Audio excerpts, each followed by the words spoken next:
Olá, sejam muito bem-vindos ao canal e hoje nós vamos falar de algo que é muito comum acontecer, que é quando uma pessoa compra um imóvel e não transfere para o nome dela. Aparentemente está tudo ok, mas depois, quando ela falece e os herdeiros têm que fazer o inventário, aí sim veio o problema, porque descobre que aquele imóvel não tinha sido transferido. E agora, o que fazer? Como resolver esse tipo de situação? É o que a gente vai abordar nesse vídeo. Então, se você quer saber um pouco mais desse assunto, fica conosco que eu vou te falar tudo que você precisa de saber a esse respeito. Olá, meu nome é Silas, sou especialista na área dos inventários e hoje nós vamos falar sobre um tema muito comum, que é imóveis irregulares, ou seja, imóveis que por algum motivo não pode ser transferido aos herdeiros, seja por dívida de IPTU, por construções que estão erradas e precisam ser regularizadas. São várias as hipóteses, mas hoje nós vamos falar sobre um tema mais específico, que é quando a pessoa faz o contrato de compra e venda, mas não transfere para o seu nome.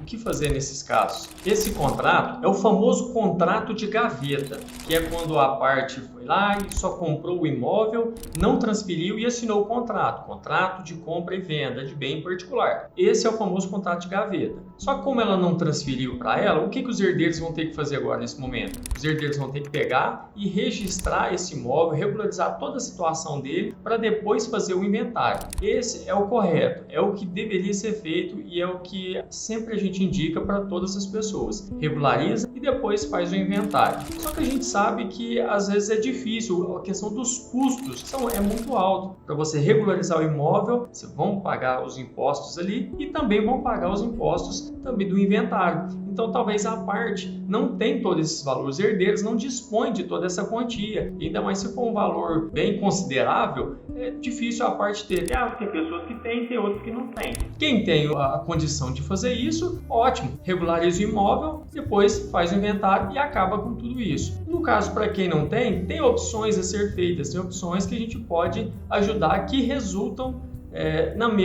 chegam na mesma finalidade. Lógico que pode ser que demore um pouco, mas é algo que é mais acessível à população comum. E para quem não tem condição de efetivar esse pagamento antes, regularizar toda a situação para depois fazer o inventário, como que fica nesses casos? Não faz o inventário, só regulariza, não faz o inventário, como que é? Eu vou te contar um caso aqui do nosso escritório, o que a gente fez e um caso nesse mesmo sentido. O herdeiro chegou para a gente, tinha o contrato de compra e venda, mas não tinha como transferir porque estava no nome da pessoa, do ente querido, falecido. O que a gente fez? A gente foi atrás lá do vendedor, conversou com o vendedor, regularizamos a situação com ele, não documentalmente, só com ele, e depois o que a gente fez? Fez o inventário apenas do contrato. E por que nesse cliente a gente fez o inventário do contrato? Porque para ele era muito mais vantajoso. É o tempo que ele ia perder ou com o inventário parado, ou sem fazer ele,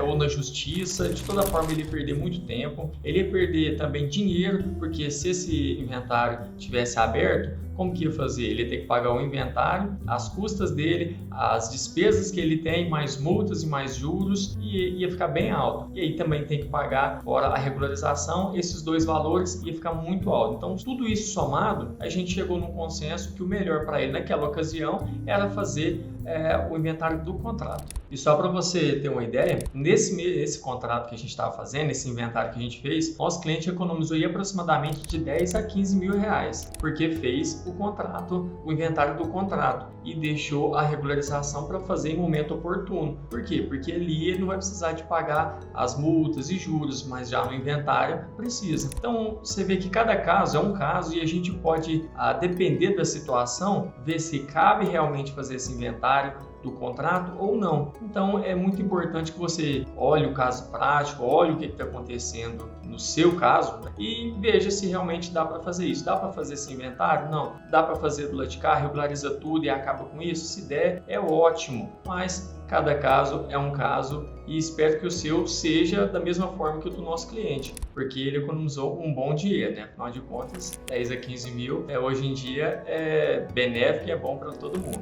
Eu sei que esse tipo de situação parece que é muito complicado e que não tem saída, que é muito burocrático, enfim, vários são os pensamentos, mas eu quero que você entenda que você não precisa de pensar nesse lado negativo e de burocrático, nesse lado que é difícil. Na verdade, o que você tem que pensar é que tem solução para o seu seu problema. E a solução ela pode ser muito benéfica, porque você vai economizar tempo, seja de inventário judicial, seja extrajudicial, seja do bem parado, e também vai ter o benefício financeiro, porque como eu te disse, naquela oportunidade aqui no escritório, o cliente economizou aí aproximadamente uns 10 a 15 mil. Então, entenda que é difícil, realmente é burocrático, concordo com você, mas tem saída, e a saída pode ser mais fácil, mais rápido do que você está pensando. O resumo desse vídeo, então, ficaria assim: se você tem condições de poder regularizar esse imóvel, efetuar todos os pagamentos dele antes de fazer o inventário, faça, regulariza o imóvel, depois faça esse inventário e acaba com toda a situação. Se porventura você não tiver nesse momento, então faça por etapas. E nesse caso, igual eu falei anteriormente, a gente fez a regularização, no caso o inventário do contrato. Fizemos e posteriormente a família vai fazer a regularização do imóvel, que vai custar um bom dinheiro para ela também. Mas como vai ser momento oportuno, dá tempo de levantar o dinheiro, enfim, vai ficar,